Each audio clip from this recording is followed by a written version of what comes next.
जिस तरह से मृत्यु अटल है, जितनी मृत्यु सच है उतना ही सच है बुढ़ापा। हर वह आदमी या वस्तु जिसका जन्म होता है, उसका नाश होने से पहले वह पुरानी या बूढ़ी भी होती है। और आज की ये बुढ़ापा एक इमोशनल कहानी इसी सत्य पर आधारित है। हर रोज़ की तरह दिनेश लाल जी अपने शाम के सैर सपाटे से लौट आए थे। वह अपने जूते उतार ही रहे थे कि बहू ने पूछा, बाबूजी आज हम पार्टी में जा रहे हैं, हम वहीं से खाकर आएंगे। आज रात के खाने में क्या खाएंगे बताइए। दिनेश लाल जी सोचने लगे, आज रविवार तो नहीं है और ना ही किसी की शादी है, ज़रूर किसी पार्टी में जा रहे होंगे। छोड़ो, मुझे क्या करना है इस उम्र में। अपने विचारों पर काबू पाते हुए दिनेश लाल जी बोले, ऐसा करो बेटा, मेरे लिए 2 रोटियां बना दो, दूध के साथ रोटियां ही खाऊंगा। बहू तुरंत बोल उठी, बाबूजी सुबह ही जो बनाई थी उनमें से 2 रोटियां अभी भी बची हुई हैं। अगर आप, बहू ने अपना वाक्य अधूरा ही रहने दिया, लेकिन दिनेश लाल जी अच्छी तरह समझ गए कि वह क्या कहना चाहती थी। सुबह की रोटियां खाई तो गैस हो जाएगा। सुबह भी बहू ने मसाले वाली सब्जी ही बनाई थी, जिसके चलते अभी तक खट्टी डकारें आ रही हैं। और इस उम्र में पेट को संभालना मतलब किसी बिगड़े हुए बच्चे को संभालने से भी ज़्यादा कठिन काम। बाबूजी बहू से बोले, नहीं बेटा, इस उम्र में सुबह की रोटियां नहीं खा सकता, तुम्हें थोड़ी तकलीफ होगी, लेकिन मेरे लिए 2 ताज़ी रोटी बना दो। बहू को बहुत गुस्सा आया। वो गुस्से में ही बड़बड़ाते हुए उठी, अब 2 रोटियां बनाओ या 10 काम। 10 काम तो उतना ही बढ़ेगा। आटा गूँथो, रोटियां बनाओ, किचन और बर्तन साफ करो। इन्हें क्या है, इन्हें सिर्फ ऑर्डर देना है, काम तो मुझे करना पड़ता है ना। बस दिन रात इनकी ही सेवा करते रहो। बहू के बोल दिनेश लाल के कानों पर पड़ रहे थे। हे भगवान, सिर्फ 2 रोटियां बनाने में इतनी तकलीफ। मैंने कोई 5 पकवान तो मांगे नहीं थे। उन्हें बहुत गुस्सा आ गया, लेकिन गुस्सा वहाँ किया जाता है जहाँ कोई सुनने वाला हो। उन्होंने अपना गुस्सा निगल लिया। अब तो उन्हें जितनी जल्दी गुस्सा आता था, उससे जल्दी चला भी जाता था। दिनेश लाल जी को अपनी पत्नी की बहुत याद आई। सरला के जीते जी उन पर कभी बासी रोटी खाने की नौबत नहीं आई थी। उल्टा खाने में 10 चीज़ें और मिल जाती थी। खाने के साथ मीठा, पापड़, अचार, दही, छाछ, सलाद और पता नहीं क्या क्या। दिनेश जी को बहुत बुरा लग रहा था। रहने दो बहू, मैं सुबह की रोटी ही खा लूँगा, फिजूल में तुम्हें तकलीफ़ होगी, और वैसे भी तुम्हारे हाथों की रोटी बहुत मुलायम होती हैं, मुझे चलेगा। मेरी वजह से तुम लोगों को देर नहीं होनी चाहिए। बहू को तो सोने से पीला मिल गया। वह अपनी आवाज़ मीठी करते हुए बोली, बाबूजी आप चाय लेंगे क्या? दिनेश लाल जी अपने चाय पीने की इच्छा को दबाते हुए बोले, वैसे कोई ख़ास इच्छा नहीं है चाय पीने की, मगर तुम अपने लिए बना रही हो तो मेरे लिए भी थोड़ी बना देना। हाँ बाबूजी, मैं अपने लिए बनाने वाली हूँ, आपके लिए भी बना देती हूँ, बोलकर बहू रसोई घर के अंदर चली गई। दिनेश लाल जी को खुद से ही बातें करने लगे, अभी तो लाखों की जायदाद है मेरे पास, यह घर भी मेरे नाम पर है और खाते में भी लाखों रुपए पड़े हैं। कभी बेटा विषय निकालता है तो मैं बोल कर टाल देता हूँ कि मेरे बाद तेरा ही तो है सब कुछ, और फिर भी 1 कप चाय और 2 ताज़ी रोटियों के लिए तरसना पड़ता हो तो उन बूढ़ों का क्या होता होगा, जिनके पास संपत्ति के नाम पर सिवा पुरानी यादों के कुछ भी नहीं होता। सरला को याद करके दिनेश लाल जी की आंखों में आंसू चमकने लगे और धीरे से गालों पर सरके। सरला के होते हुए उन्होंने घर का कोई भी काम नहीं किया था। आर्थिक जवाबदारियों के अलावा उनकी और कोई जवाबदारी नहीं थी। उनके व्यापार ने भी उन्हें अच्छा साथ दिया था। वह भी सरला से बहुत प्यार करते थे, लेकिन कभी जता या बता नहीं पाए। वह यह सच्चे दिल से मानते थे कि सरला उनकी किसी पूर्व जन्मों के पुण्य का फल है, लेकिन जिंदगी की भाग दौड़ में वह सरला की मन की इच्छाएं पूरी कर ना सके। उन्हें वैष्णो देवी जाना था, लेकिन हर बार यह यात्रा अगले साल के लिए पोस्टपोन्ड हो जाती।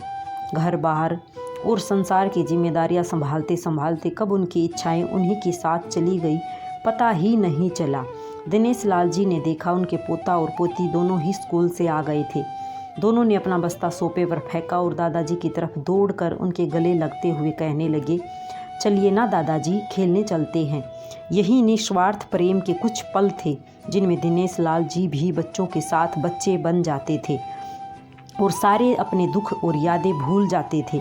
वह कुछ बोल पाते उससे पहले ही बहू ने कहा, चलो छोड़ो दादाजी को, हमें पार्टी में जाना है, जल्दी से आकर तैयार हो जाओ, पापा भी आते ही होंगे। दोनों ही बच्चे दादाजी को छोड़ मम्मी की तरफ भागे।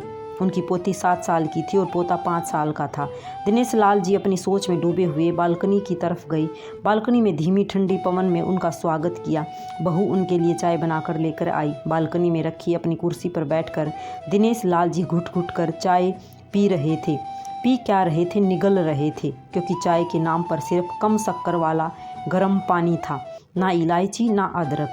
दिनेश लाल जी मन ही मन सोचने लगे, बहू के जाने के बाद आज खुद अपने हाथों से चाय बनाऊंगा, इलायची अदरक और थोड़ी सी ज़्यादा शक्कर डालकर, और उसके साथ रोटियां खाऊंगा।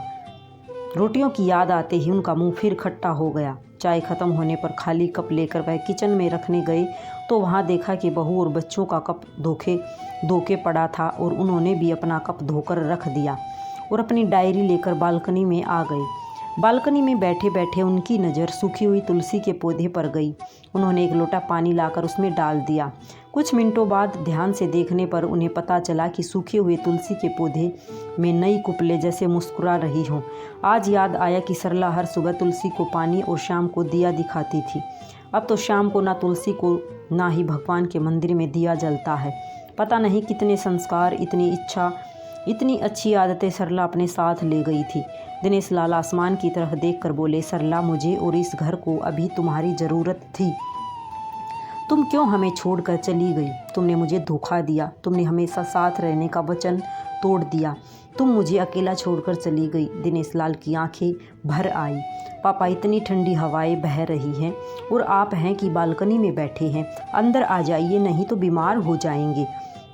बेटे ने दिनेश लाल जी से कहा।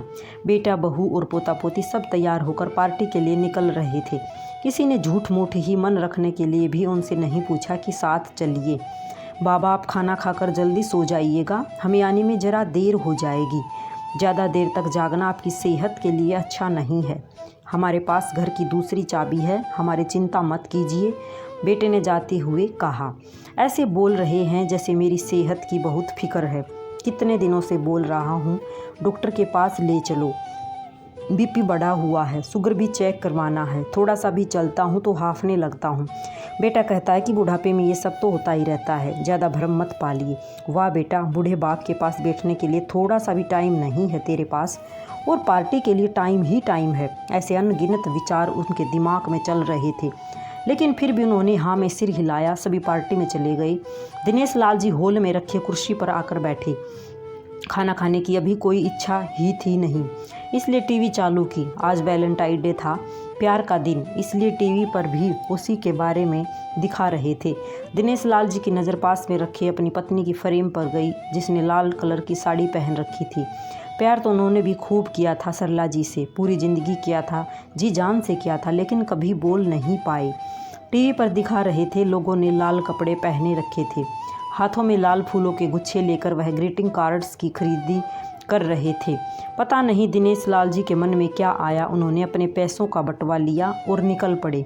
सरला जी की याद में चलते चलते वो एक आइसक्रीम पार्लर के पास पहुँचे। उनको श्वास चढ़ गया था, उनकी सांसों की गति तेज हो गई थी। आइसक्रीम पार्लर के पास एक कुर्सी पर वह आकर बैठे, तभी वहाँ पर एक छोटी बच्ची आई जो गुब्बारे बेच रही थी। बच्ची बोली, दादाजी गुब्बारे लोगे क्या? इतने ही बच्चे हैं, बिक जाएंगे तो जल्दी घर चली जाऊंगी। दिनेश लाल जी ने देखा 10-12 रंग बिरंगे गुब्बारे थे। उन्हें याद आया कि सरला जी को भी गुब्बारे बहुत पसंद थे, लेकिन अब गुब्बारे लेकर क्या करूं? उन्हें बच्ची की आंखों में सच्चाई और आशा दिखी। उन्होंने 200 रुपये दिए और सारे गुब्बारे खरीद लिए। उन्हें फिर से सरला जी की याद आई, क्योंकि वह भी घर से निकलते समय हमेशा थोड़े एक्स्ट्रा पैसे लेकर निकलती थी और किसी न किसी ज़रूरतमंद की मदद किया करती थी। कभी वो टोकते तो वह कहती, हमें भगवान ने लेने वालों के नहीं, देने वालों की लाइन में खड़ा किया है, और थोड़े से रुपयों के बदले में लाखों की दुआएं मिलती हैं, तो मुझे टोका मत कीजिए। आंखों में आंसुओं के साथ दिनेश लाल जी खड़े हुए रास्तों के बीचों बीच आए। उन्होंने आसपास की तरफ देखा, अपने हाथों में पकड़े गुब्बारे आसमान में छोड़ दिए और चिल्लाकर बोले, सरला, मैं तुमसे प्यार करता हूँ। उनकी सांसों की गति बढ़ गई, उनका शरीर लड़खड़ाया और ज़मीन पर धड़ से गिर पड़े। आसपास के लोगों को कुछ भी पता चल पाए उससे पहले ही दिनेश लाल जी ने इस मोह माया की दुनिया को अलविदा कह दिया। उन्हें अपनी पत्नी से मिलने की बहुत जल्दी थी।